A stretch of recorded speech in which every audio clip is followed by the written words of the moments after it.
Bonjour à tous. Aujourd'hui, je vais vous présenter un projet passionnant à l'intersection de l'intelligence artificielle et de la robotique. Une simulation MicroMouse développée avec Streamlit. Le défi MicroMouse est un classique de l'ingénierie.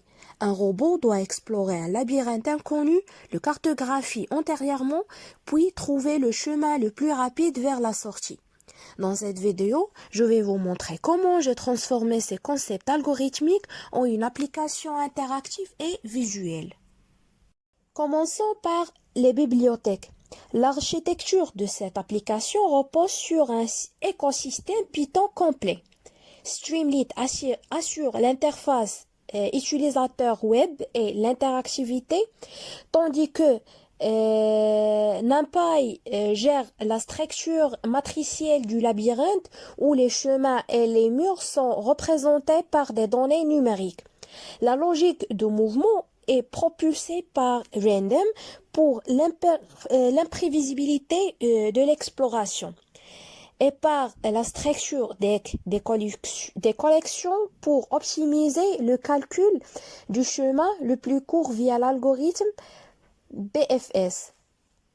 Enfin, l'aspect visuel et l'animation sont rendus possibles grâce à Matplotlib pour le traçage graphique. On a aussi Time pour cadencer les déplacements de la souris et les modules Base64 et OS pour l'intégration sécurisée du design personnalisé et de l'image de fond. Passons maintenant à la configuration. Dans cette section du code, gère l'interface utilisateur et l'esthétique de l'application. Elle commence par configurer la page en mode large avec st.setPageConfig pour optimiser l'espace visuel.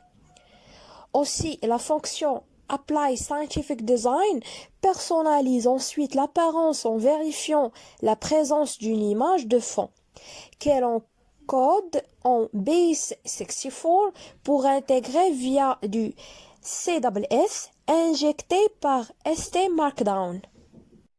Ce bloc de style définit non seulement l'arrière-plan, mais aussi l'apparence des conteneurs, la typographie des titres et le design des cartes métriques, créant ainsi une interface professionnelle et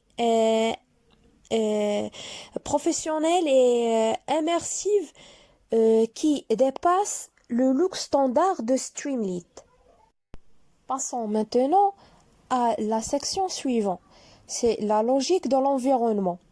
Cette classe consiste en moteur de création de labyrinthe en utilisant un algorithme de backtracking récursif. Lors de l'initialisation, une grille pleine de murs est créée avec np.one, puis la méthode generate commence à creuser des chemins à partir de point 1 à 1. Aussi, l'algorithme utilise une pile stack pour avancer de 2 cases en 2 cases. Brisons le mur intermédiaire lorsqu'il choisit un voisin aléatoire non visité. Si l'agent se retrouve bloqué sans voisin disponible, il utilise stack.pop pour revenir en arrière et explorer de nouvelles branches, garantissant ainsi que chaque recoin du labyrinthe est accessible sans créer de zones isolées. Passons maintenant à l'ajout de chemins alternatifs pour avoir plusieurs options. On a dans cette partie du code le code gère la finalisation du labyrinthe et l'intelligence d'optimisation de l'agent. Pour rompre la structure de chemin unique du labyrinthe parfait, une boucle injecte des ouvertures aléatoires, créant ainsi des cycles et plusieurs options de navigation. Ensuite, la fonction getShortest Path implémente l'algorithme PFS. Elle utilise une file pour explorer les cases par couches successives et un dictionnaire par rang pour mémoriser d'où vient chaque cellule. Une fois la sortie atteinte, l'algorithme remonte la chaîne des parents depuis la fin vers le début pour reconstruire le chemin le plus court mathématiquement, garantissant ainsi un sprint final ou un sprint final optimal. Dans la phase de l'interface, cette section assure la gestion dynamique de l'interface et de l'affichage. Elle s'appuie sur la barre latérale pour le contrôle des paramètres et sur le st.sessionState pour conserver la structure du labyrinthe en mémoire. La fonction draw convertit les données matricielles en un rendu visuel Matplotlib, intégrant des emojis et des tracés de couleurs distincts selon le mode. Orange pour l'exploration, vert pour le sprint.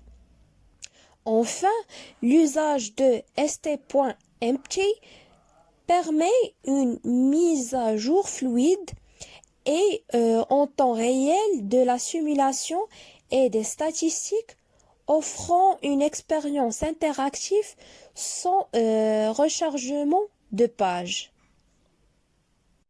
Passons maintenant à la dernière partie du code, la logique d'action. Dans cette dernière partie du code orchestre l'exécution de la simulation en gérant les animations et les interactions entre les algorithmes, et lorsque l'exploration totale est lancée, une boucle while pilote la souris en temps réel. Elle utilise une structure de pile pour avancer vers des voisins inconnus ou reculer rapidement quand elle rencontre une impasse, tout en mettant à jour le compteur de pas et de graphiques à chaque mouvement. Une fois la carte antérieurement mémorisée, l'application débloquait le mode sprint, qui parcourt simplement la liste des coordonnées du chemin le plus court calculé précédemment, offrant une transition fluide entre l'apprentissage du terrain et l'exécution de la trajectoire optimale.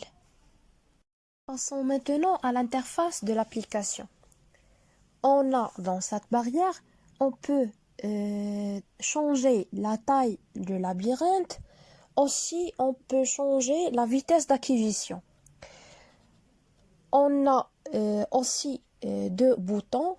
La première, c'est pour le lancement d'exploration totale et la deuxième, c'est pour le sprint chemin court. Maintenant, on va faire un petit test pour l'application. Premièrement, on va choisir la taille du labyrinthe, aussi la vitesse d'acquisition, et on clique sur lancer l'exploration. Comme vous allez voir ici, la souris part à l'aventure. Elle utilise un système de piles pour revenir sur ses pas, dès lesquels rencontre un cul-de-sac. Comme vous allez voir ici, le compteur de pas grimpé en temps réel. Et regardez bien la souris lorsqu'elle rencontre un cul-de-sac. Plutôt que de revenir lentement, le programme détecte qu'il y a plus de nouvelles cases à explorer au alentour. Il active alors un mode flash. La souris fait demi-tour instantanément pour se repositionner sur la prochaine intersection non explorés. Et cela permet de gagner un temps précieux pour la cartographie totale du labyrinthe. Et une fois l'exploration finie, on clique sur le bouton Sprint chemin court. Maintenant que la carte est mémorisée, nous lançons le sprint. Le sprint et grâce à l'algorithme du plus court chemin, la souris ignore les voies sont issues et se dirige directement vers le fromage ou la sortie en un minimum de mouvement. Elle choisit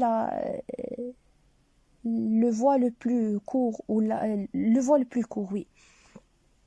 Ce projet m'a permis d'appliquer des concepts théoriques de théorie des graphes dans un environnement de développement moderne. C'est une première étape vers des systèmes de navigation robotique plus complexes. C'est tout pour aujourd'hui. À bientôt.